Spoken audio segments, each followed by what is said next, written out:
Thank you everyone for bearing with our technical difficulties. If you're here in the library and you'd like to come down to our presentation, right now we are about to start the program.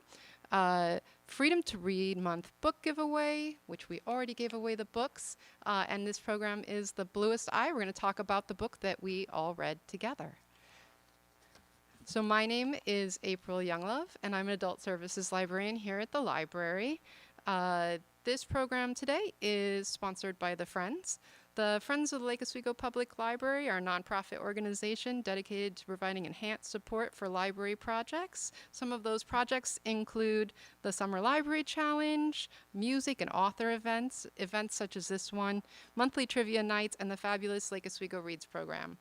You can also visit the boutique to learn more about the library. I have a couple more housekeeping items, and then we'll get to our presentation. So I want to let you know that after this presentation, we have a survey, and it'll be at the back near the cookies. So when you take a cookie and you're thinking about how delicious that is, just go ahead and stop and fill out a survey, and that helps us know what kinds of programs you'd like, what was fantastic about this program, and what maybe how we could do even better.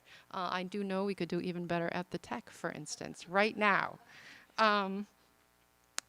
So the other thing is, if you are having trouble hearing, we also have an assistive listening system with a T-coil. I, myself, am going to be getting T-coil access next month, and so I will test that out, and we will have excellent T-coil service here. So that is all the housekeeping. I'm going to let you know a little bit about the format of this program. So I'm going to talk as a librarian first a little bit about the general topic of book banning and the landscape that we find ourselves in now and how that relates to the book that we all read together. And then Dr. Renee Mitchell is going to speak. And Dr. Renee Mitchell is an educator, artist, poet, performer, trainer, and community activist. I had a lot of trouble writing this bio because I realized it could just go on and on and on for pages, but I'm going to try and hit some highlights here. Dr. Renee worked as an award-winning newspaper journalist and was nominated twice for the Pulitzer Prize. After her journalism career, she pivoted into youth leadership development, trauma-informed social emotional learning, and cultural arts, and uses her voice to focus on Black youth, racialized trauma, healing through creativity, and creating culturally grounded spaces for empowerment. So much. That is just the broadest tip of the iceberg in terms of describing what Renee does. And I think you will understand if you read The Bluest Eye why all of those topics are extremely pertinent to The Bluest Eye. So before we get into talking specifically about the Bluest Eye, I want to talk about censorship in general. As you know, this is Freedom to Read Month. Usually people have, the libraries usually have a banned books week, but we choose to have Freedom to Read Month to show, because there's just too much for 1 week to talk about. It's a topic that we need to devote even more time to than just 1 week. Also, we want to focus on the fact that we are preserving your freedom to read rather than on banned books. Because the positive news is that more books are challenged, that is where people want to ban them, than there are books that are actually banned. And that's because libraries work very hard to make sure that those books stay on your shelves. So a quick look at last year shows us that book banning is up. It's still dramatically up. I wish you could see these beautiful graphics. You're going to have to imagine them with your mind. So a few years ago, we just started seeing a line that went like this, whoosh, and they went up. It went down a little bit this year, which is great news. But that means it's only the second most books that have been challenged since the American Library Association started recording challenges. And again, just to clarify, a challenge is where somebody says, this book ought to be out of the library, get rid of it. That's a challenge. A ban is where the library then decides to take the book out or to put the book somewhere to make it less accessible. Let's see. So also quickly, Most challenges take place in public libraries, that's 55%, and 38% in school libraries. But you're going to hear a lot more about school library bans that are successful because public libraries oftentimes have better policies and higher staffing to help prevent book banning, basically. And school libraries, unfortunately, often have assistant librarians in charge, or maybe no policy. Frequently, they have people who don't hold degrees in library science, and those people are not as prepared to meet challenges. And then also, what we have been seeing is there's a lot of political action that is taking place on school boards and at national and state levels to try and target book bans, and they're especially focused on schools. So even though we get more in the public library, the will to ban them is higher whenever people are thinking about school libraries. What people want to ban changes over time. So you can't see this graphic, but I'll describe it. We can see kind of a little roadmap, and in 1885, Huckleberry Finn was banned because the librarians in Concord, Massachusetts deemed it trash and suitable only for the slums. It was, in fact, the first time a book was banned in the United States. So that has changed all the way up until a few years ago when Huck Finn was once again challenged, but this time because it has racial epithets in it. So that is a controversial book that has remained controversial. And people didn't like the language then, and people don't like the language now for a different reason. In the 90s, we saw a lot of books that were targeted for having witchcraft, including Harry Potter, if you've read that, and also Lord of the Rings, which you may have heard of. In the early 2000s, Of Mice and Men was banned, also for having racial slurs, profanity, violence, and not representing traditional values, whatever that means. 2013, Persepolis was banned. That is a graphic novel that is about the experience of, Marjane Satrapi, who is Persian. And so that was a time when people had a lot of feelings about that topic. And then recently, all of the books that are topping the banned list and the challenge list are relating to either gender issues such as LGBTQIA, or having to do with race, and especially with Black and Hispanic people having protagonists that have those skin colors or identities, or dealing directly with what it's like to be a person with that identity. So I want to address a couple things. There are some things that I've heard before about book bans. One thing that I've heard is that it doesn't matter when books are banned because people can just buy them anyways, so what's the big deal if people can't get a book in a library? Book bans limit the access and visibility of books. The people who often authors are writing for, LGBTQIA people, people of color, libraries is a huge way that they access these books. And it may even be difficult to go buy a book from a publisher if you want to read about an LGBTQ topic and say you're not out yet. You can go to a library, and libraries protect your privacy. You don't have that with a bookshop. Also, there is this idea that that book banning is like a sales tactic to get book sales up, and that authors just kind of make it up so that they can sell a lot of books. So that's not true. Book banning statistics are carefully gathered by the American Library Association and recorded every single year. And those statistics, sometimes they briefly help an author bump their sales. And that may happen for maybe the top couple authors, and then the sales go down. But the overall effect is usually that book sales for authors who are challenged and banned goes down, because librarians may be more hesitant not Not in our library, because we are awesome. In some libraries, maybe more hesitant to buy them at all. If you haven't already purchased that book, you might not feel like purchasing a book that might be banned in the future. It also suppresses books that are about similar topics, because people might be like, well, do I want to get this one? It might cause problems. All right, so let's see, the Bluest Eye specifically, I want to talk a little bit about why that we picked it. So it is the number 3 most banned book from last year, which is kind of frankly incredible because it was written in the 70s. So for a book to have been written in the 70s and be continually hitting the banned list over and over and over again, all the way to this year, number 3, you got to be doing something pretty interesting, in my opinion. The author of The Bluest Eye is Toni Morrison. Toni Morrison is a Nobel Prize winning laureate and one of the nation's most celebrated authors. She gives voice to communities historically marginalized and silenced.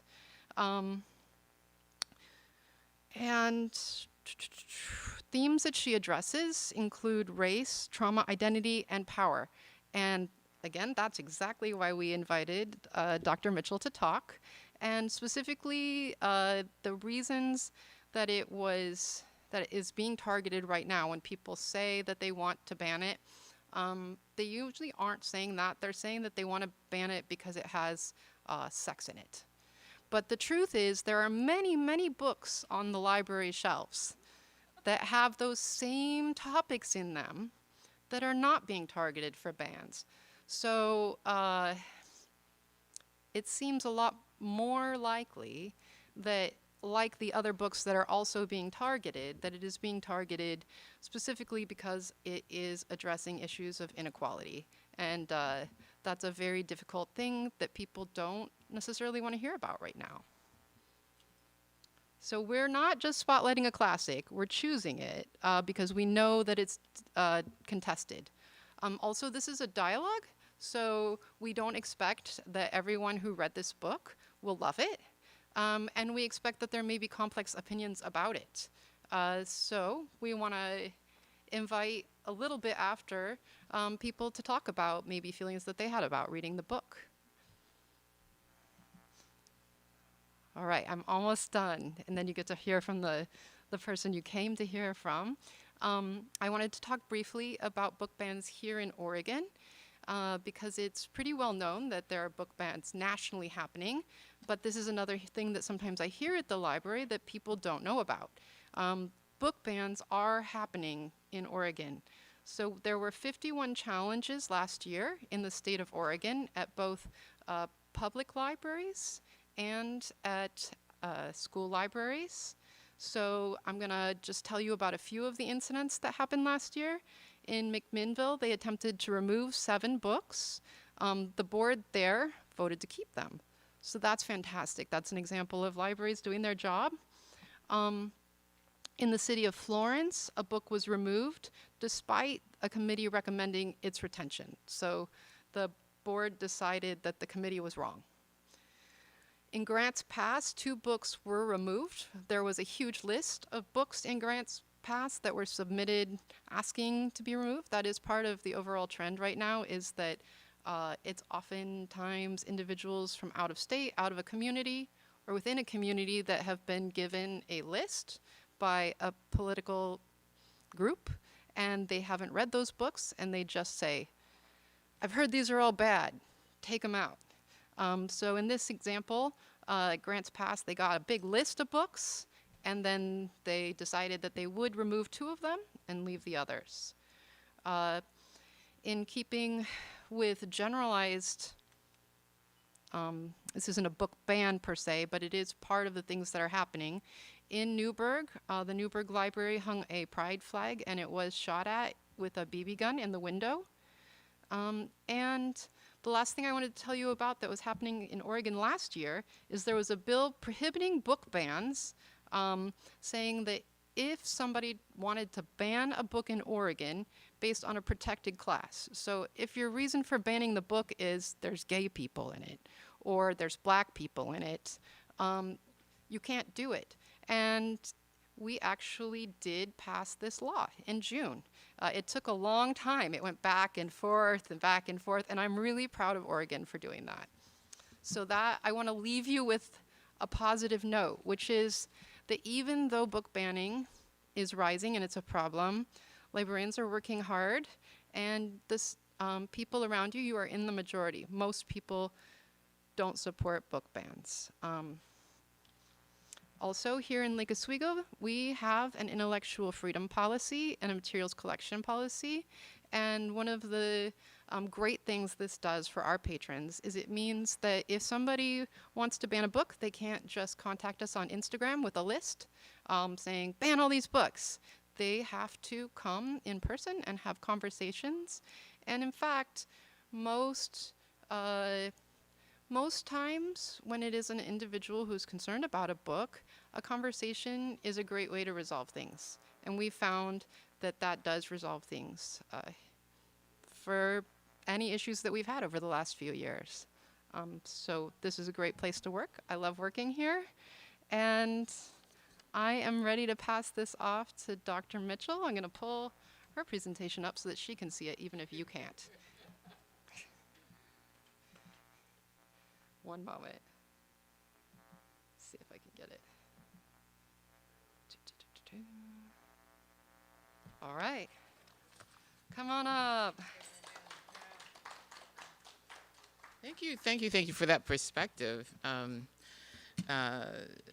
Because I'm actually writing a book that I'm sure if we didn't have that law, it would be banned. So it's good to have that perspective. So I appreciate all of that. And thank you, you all who are here. So I'm sorry you can't see my beautiful slides, but I'll do what I can. So libraries are one of my favorite places. So when I was young, my mother was getting her master's degree, and she'd carry us in a red wagon to go to the library. And books were my favorite things of all to do, is to read books. And Nancy Drew, even when I was young, like in the third grade, I was reading because she was a hero. She solved mysteries, and so that was really what got me starting to read and also write. Those are things I love to do, and it ended up me being a journalist and a columnist for the Oregonian. So it has, that decision from my mother has affected, my whole life and what I really enjoy doing. So thank you for being here and allowing me to share. Just make sure that you can give me a 15-minute warning when my time is up. So I'm looking for my glasses. Here they are. So I'm not going to go over a lot of things about what I'm doing, but I used to teach at Roosevelt High School in North Portland, and I also, while I was there, started a program called I Am More to help particularly Black youth really understand their own potential. And from there, I started noticing things that were happening with them that were also happening with me. And so when I was their age and started a program called I Am More, more is making ourselves resilient every day. So those are that's the perspective that I'm kind of coming from. And let me see. Have I move up the page? Okay, there we go. So I just wanted to first to just kind of have us take a deep breath and just be present in the room. Okay. So most of you here have read The Bluest Eye, I'm assuming. Oh, cool. Yes. More than 56 years old, which seems really amazing that it's been, so many people have been talking about reading it and trying to ban it after all these years. That was a long time ago. Toni Morrison is one of my favorite authors, as well as Maya Angelou, and have really inspired me to also be a writer. So, and it's still very, very relevant. So, I don't know if you all have talked about where that idea that came from where she wrote the book. Does anyone know why she wrote this book? Yes.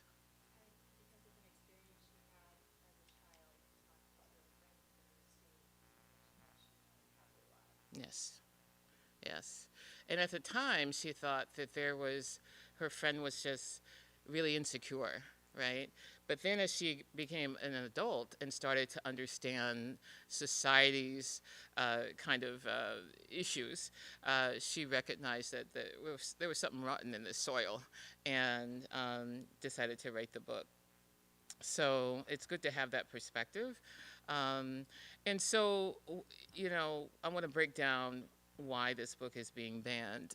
And so the challenge is that, from what I find, is she's actually naming some of the psychological impact of enduring systemic and structural racism, and how that ends up being built into the environment, how that ends up being something that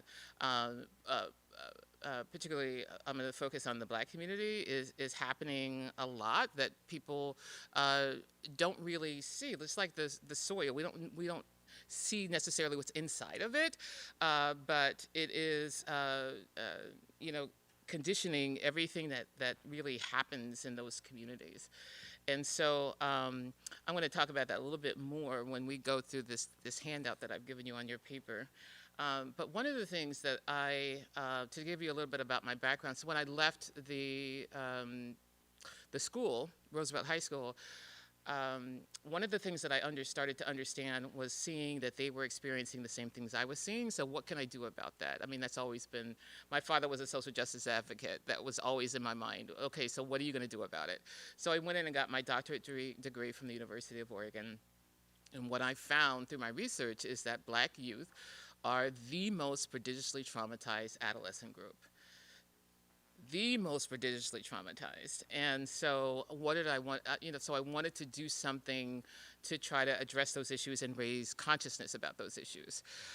So this book is really kind of, it captures some of the things that people don't even realize, outside of the Black community, about some of the things that folks go through. So Picola is really a symbol of human cruelty, of suffering, of internalized and externalized shame, right? So her mother, and then this, it ends up being that it gets passed down. So Miss Breedlove, do you guys remember who she was? And having the shriveled foot, and her seeing beauty in her employer's house, but not in her own house, right? And that for her, Black equaled ugly and bad, right? And then we see how that affects Claudia, who destroyed all her white dolls, and she equated her beauty only in comparison to Picola. She was ugly. That means I'm more beautiful, right? And not within her own self about how she felt, but how she compared herself to someone else. And it seems that Picola was the scapegoat for the entire community. And then when you look at her father, it's not just her mother who didn't love herself, but her father didn't either. And how he grew up in a family that was obsessed with skin tone, as what was in my family. My mother was much darker than the rest, and my father was very fair. And so they had 8 children, and my older sister is the skin complexion of my mother.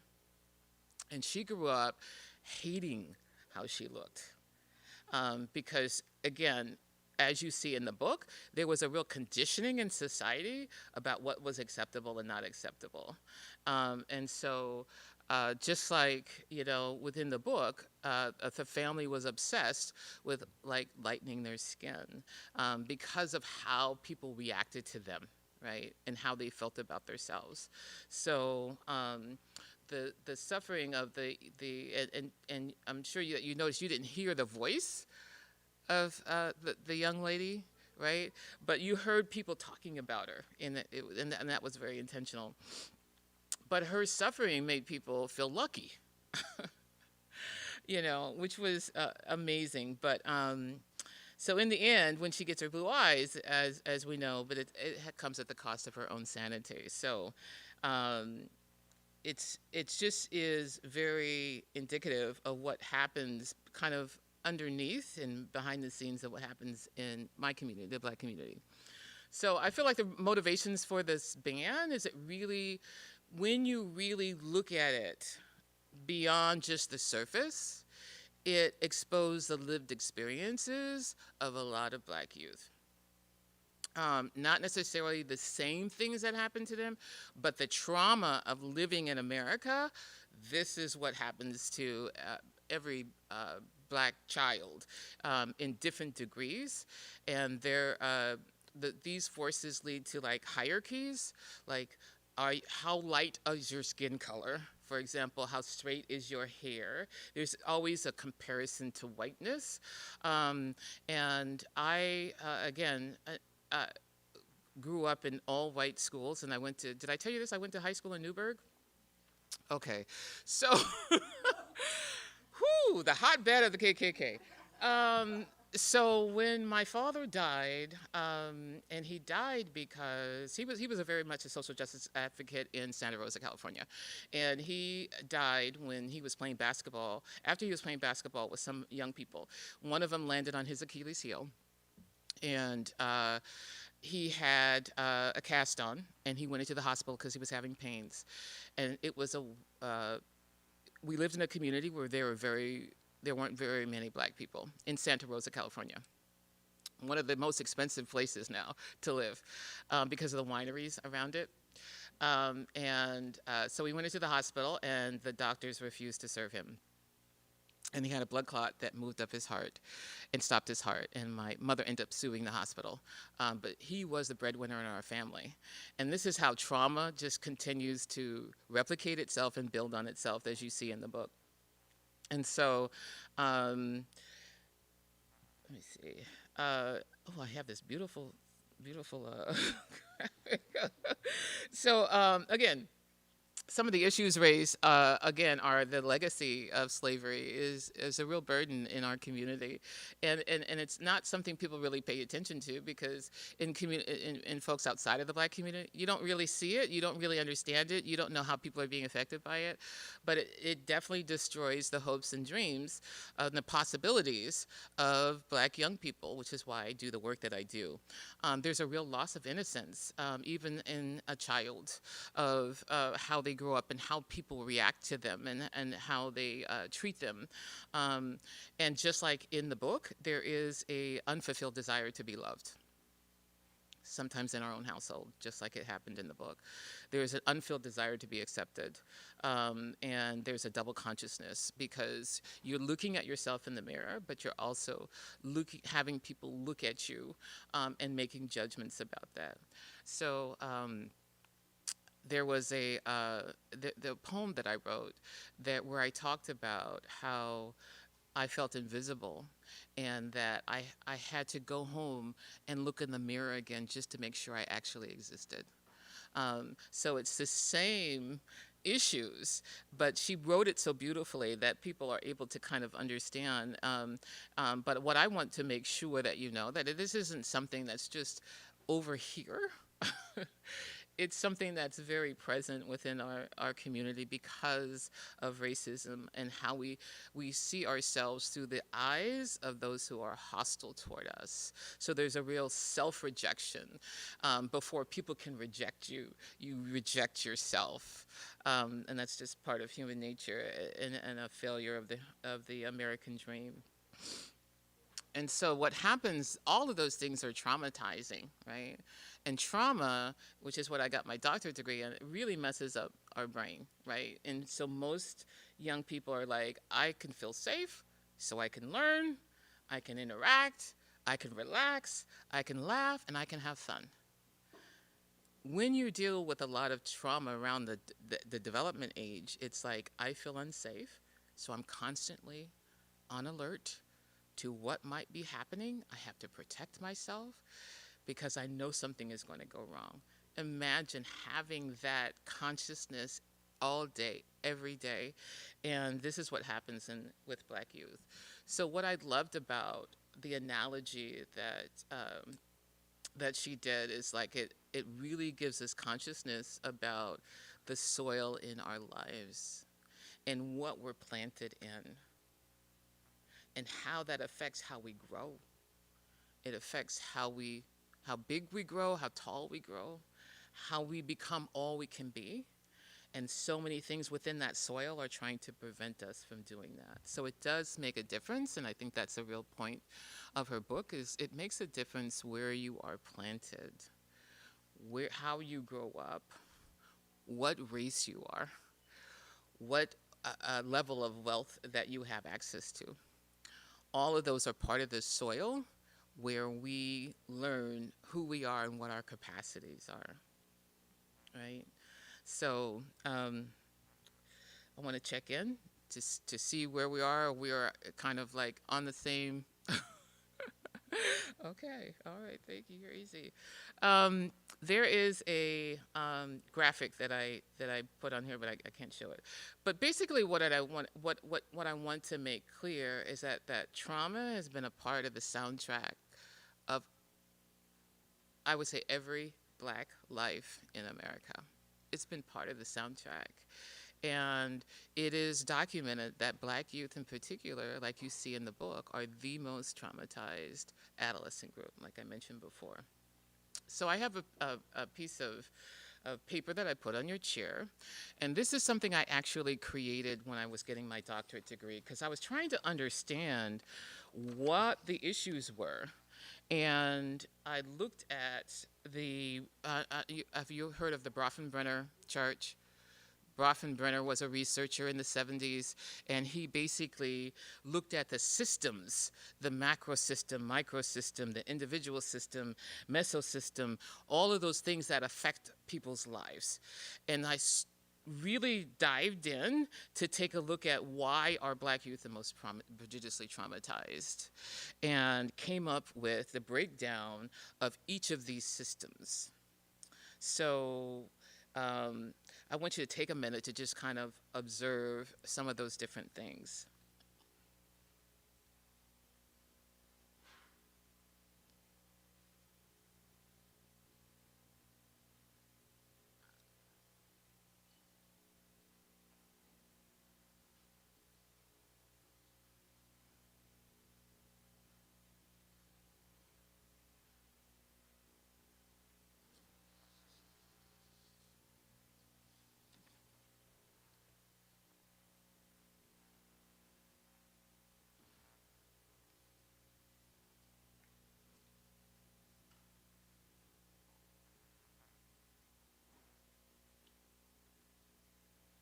What stands out?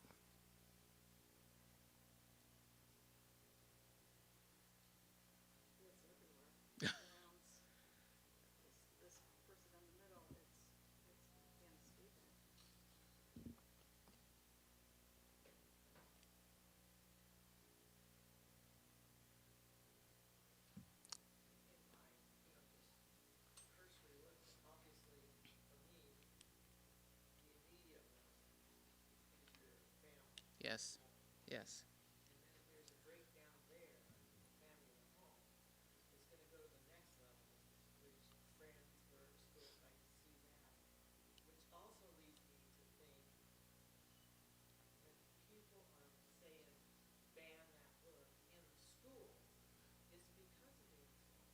Yes.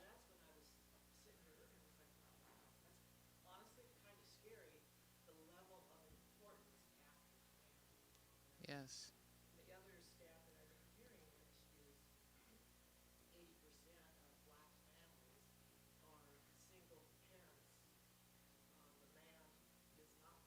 Mm-hmm.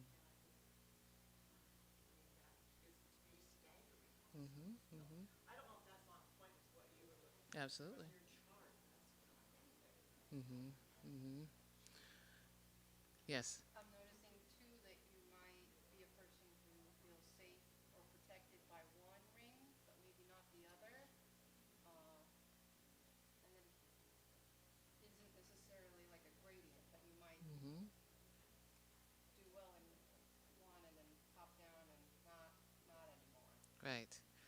Right. So maybe on the surface the soil looks good, right? But when you talk about these different issues that affect the quality of that soil, so to speak, it really feels very overwhelming, overwhelmingly negative, right?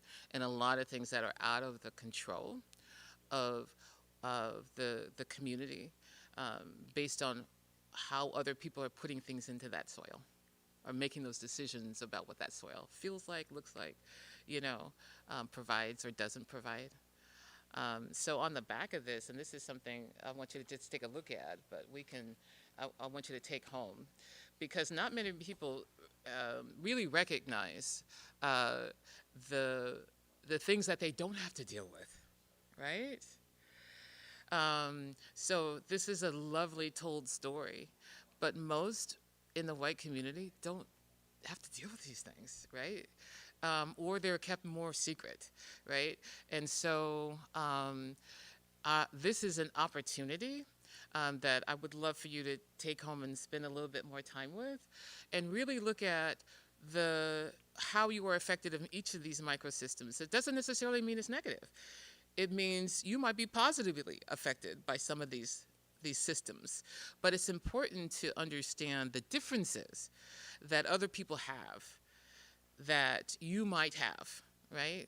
So that there is a sense of more sensitivity about what some people of color are dealing with that are completely out of their control, but it does affect them, just like it happened in the book. So does that make sense?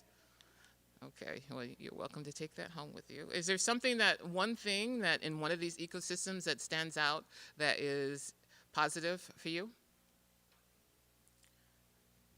That might be too easy. It might be all positive.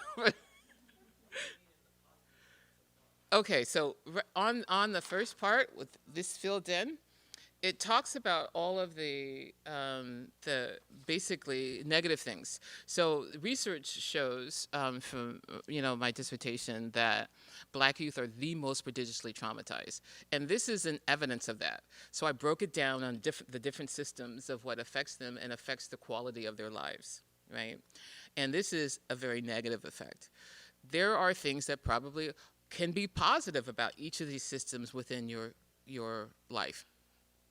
And so it's important to recognize that that there's privileges, right? And so this is what I'm asking to raise awareness of. So when you go home and look at, okay, these are the systems that are negatively affected.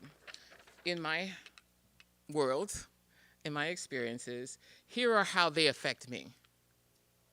Yes, here's how these things I pointed out, affect you, right? And you'll probably see big differences. Yeah. I know.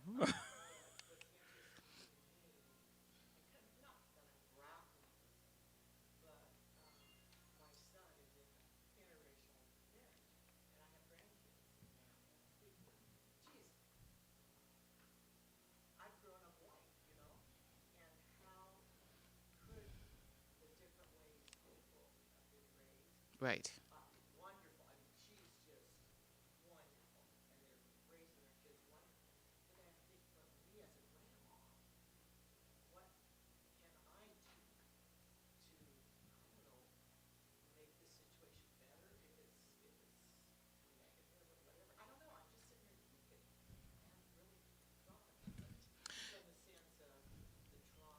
Hmm. Well, it sounds like you are doing what you should be doing. You're just loving that child, no matter whether they're biracial or not. They're your grandchild, and you love them for who they are, because I guarantee you, when they go into the schools or when they go into the community, that kind of unrestricted love and caring is not there. Yes. It's hard to think about how to protect them when you're not with them. But feeding them the words and the energy that they are loved, just like they don't have to change anything. that they are perfect the way that they are, that they have someone who cares about them unconditionally, is a buffer from what they experience out in the world. And it's also important, and I had to do with this with my own children, because my children are very dark skinned, right? And I did the same thing. I repeated the same generational thing. I put my kid. I lived in Southwest Portland, and they were always, like I was, the only black kids in their classrooms, and I had to go to the school all the time because there were books that were very, very unhealthy, that nobody was paying attention to. I would go into the classroom and I would teach writing to the kids. You know, I just had a presence there because I wanted them to know that my children were loved and that I wanted them to be seen, you know, and not ignored as I was. So it takes a lot more effort to really try to intentionally counteract some of the things that our children are experiencing when they're away from those who love them. Does that make sense? You're like, oh man, that's deep. Yeah. But the thing is, you can only do what you could do. Society is the way that it is. I mean, society is the way that it is when it comes to black youth. And so what's important is that when we are very intentional about digging up that soil and putting in some nutrients and putting in things that'll help them grow, that's how we counteract.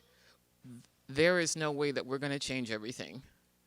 But what we can do is be conscious of what we put into that soil to help in some way that what is growing in that soil will be able to absorb that to kind of counteract some of the things that are negatively intentionally put into that soil. Does that make sense? Yes? 15 minutes. Okay. So please feel free to ask more questions or give me your perspective. So what's important also to understand that sometimes when you see youth of color who are resistant or defiant, that sometimes it's not a won't, it's a can't. Because if they're overwhelmed with how, they're seeing things and how they're being treated, I didn't know what to do when I would encounter this in schools and in the community. I'm actually writing a book that I probably think is going to be banned, possibly. But talking about my experiences, and one of the things that I realized is I looked at a picture of my two older sisters and I with Santa Claus. And we were like just any other kid. We were super excited to be around the guy who gives us gifts, and we were going to be really good so we can get gifts. When I looked at it decades and decades later, and I still get emotional about this. Santa Claus, his eyes were intentionally closed. He refused to open up his eyes. My mother took several pictures. He wouldn't open up his eyes. And he wouldn't smile. He did not want us on his lap. And to see that as a grown-up, I understand what was happening. As a kid, I didn't. But there are certain things that we pick up, we don't know why it's happening. So that's why we think we're bad, right? Because nobody's explaining to us. And our parents aren't necessarily conscious of it. I wasn't even conscious of it until recently. And I looked at the picture again and I was like, wow. Not even Santa Claus is giving us a break. So what you see when you see children of color is not necessarily the whole picture of who they are or who they can be. So, just like in that household of the young lady, the scars were invisible. Low self-esteem, and these are things that I experienced. I experienced a mother wound because, her mother kicked her out when she was 13 years old. And put her in a state 2 states away and left her because her mother grew up in a rural community and she got left. So these things sometimes continue on and on. So my mother, I felt, was a lot like Miss Breedlove. She didn't have the nurturing in her soil, so she didn't know how to nurture. She always felt unloved. She did not see herself as beautiful or happy. All of these things are Miss Breed, you know, the mother. She equated whiteness with good and blackness with bad. She several times purposely put me in situations where I could have been assaulted, just like she was. So these things continue on, even though I've turned out decently. There were forces that were trying to keep me small, keep me not growing, put into the soil intentionally. So growing up, I didn't hear "I love you." I didn't hear "I'm proud of you." I did not hear "you're special." What I heard is "you're ugly," "you're clumsy." And this is the thing my sister would do in front of my mother. She'd say, "I hate you. I hate you. I wish you were dead." To me, because I was a smart kid.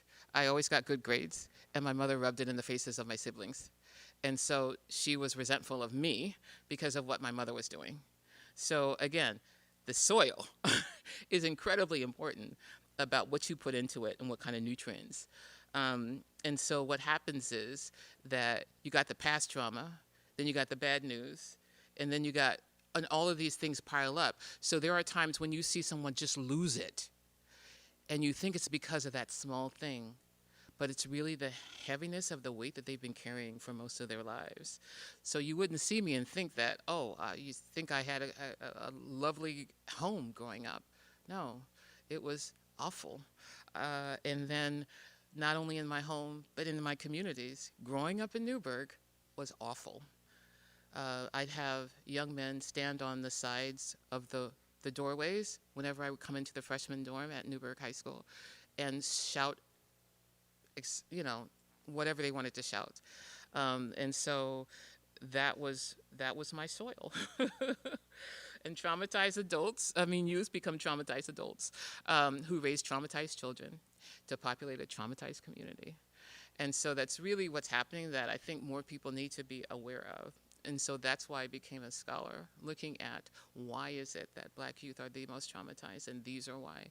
Because the soil that we're in has been contaminated over decades and decades and decades, and we continue those kinds of patterns, and we continue to put that in our soil because there isn't enough, there just is enough things to counteract that. So in a world that devalues us, it's important to find joy, because joy reminds us of our worthiness. And so when you talk about your grandchildren, the more joy you can invest into their lives, the more that they will be a lot more well-rounded and be able to refute, the things that are devaluing them in the world outside of where you are. And you don't even have to take all of the pain away. All it needs is a little bit more joy. And joy is possible when we're intentional about paying attention to what's in the soil, paying attention to the absence of the good nutrients that we could be putting to our soil. So I wanted to do something really quick with you. This is what I call is standing in the proxy, because we never know, and even in your own situations, what people are carrying with them. So I wanted to do something with you, if you don't mind.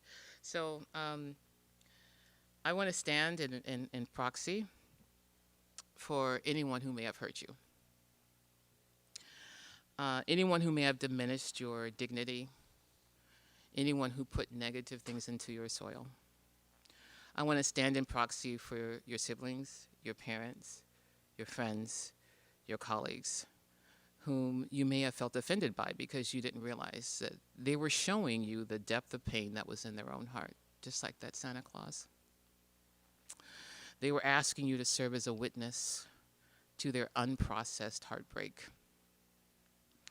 And it was never about you. Not the unkind word, not the road rage, not the racism, not the rude comments. And if you can step back from the emotion of what somebody may have done to offend you, step back from what you were feeling in that moment, you'll start to recognize that their reaction was about them.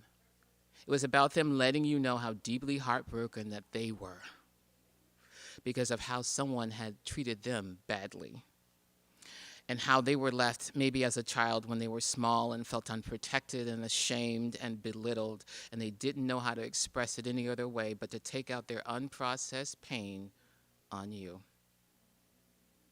So for every sibling who may have bullied you or teased you, for every man or woman who has diminished you or abused you or treated you like you didn't deserve, treated you unkindly, today I want to stand in proxy for them in this moment when I say these words to you. Please forgive me. Please forgive me for hurting you. Please forgive me.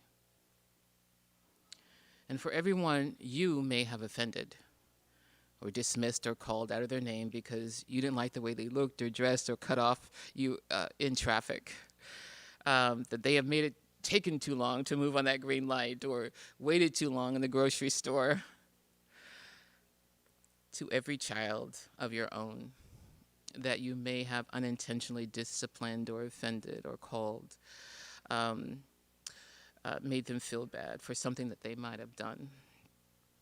To every sibling or friend or any other person you called out of their name because you were feeling angry and hurt or scared or insecure, I stand in proxy for them as I say these words.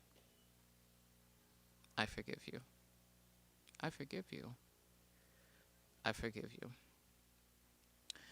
And now I want to take a few minutes to just be silent, a moment to reflect, a moment to heal, a moment to understand the soil that you've been planted in, the soil that you have planted for your children and your grandchildren.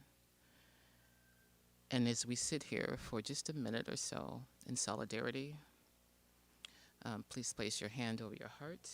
And if you're willing to tell yourself silently or out loud, I love you, I love you, I love you, I love you.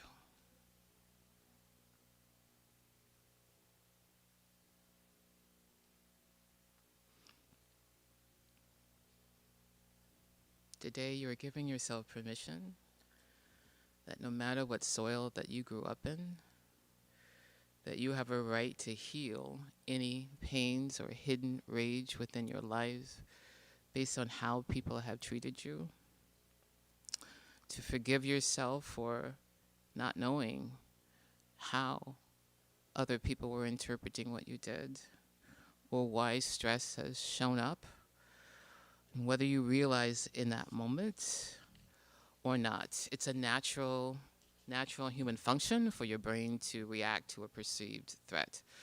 And it will reveal your deepest and unhidden and your hidden, unprocessed childhood trauma, because it's always there with us. Whether you expect it or not, whether you want it or not, the amygdala in your brain will never lie. And it will never hide the truth of things that you have experienced in your life. And it will tell on you. It will tell on the soil that you grew up in, and it will hide the truth about unprocessed trauma hidden deep in your soil. It will tell you no matter what, or no matter how hard you try to make it about someone else, to make your reaction someone else's fault. And so you too, your healing will always be your responsibility, no matter what soil that you grew up in. And healing can start in any moment that you decide that you are ready. So please take a deep breath and release it with a sigh. Another deep breath in and release it with a sigh. Thank you for being here, for paying attention to your soil. Thank you.